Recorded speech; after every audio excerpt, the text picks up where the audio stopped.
Mehdiyevin planı çox ciddi bir plandır.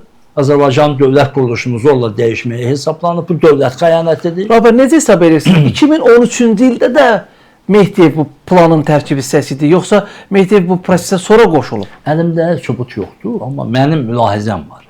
Bəli. Ağlım var, təhlil edirəm. O mümkündür ki, bəli. Hələ 2013-cü ildən bu prosesə plana tərkib kömək hissəsi eləyib. olsun. Çünki birdən-birə Milli Şura qurulan kimi hakimiyyətdə olan bir sıra qüvvələr gəldilər, oturdular orada Cəmil Həsənlinin, Əli Kərimlinin yanında. Onlardan biri də Gültəkin Hacıbəyli idi. Mehdiyevin çox sevdiyi bir xanım və Mehdiyevi çox sevən bir xanım. Gəldi, oturdu orada Əli Kərimlinin yanında, qəflətən. Bu qədər imkanları, şərait yaranmış bir qadın.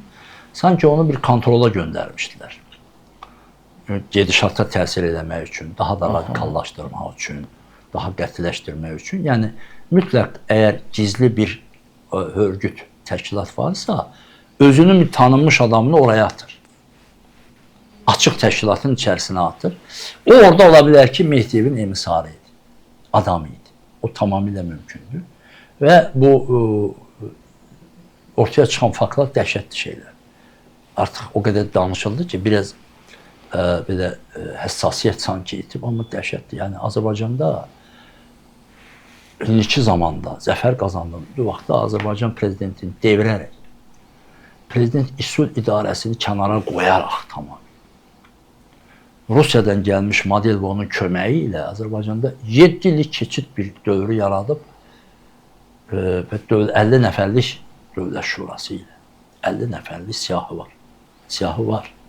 O siyahı ilə ölkəyə rəhbərlik eləmək. Fəlakət. Fəlakət. Yəni, inandırım sizi, əgər bu zəfərdən qabaq olsaydı, biz Qarabağı görə bilməzdik.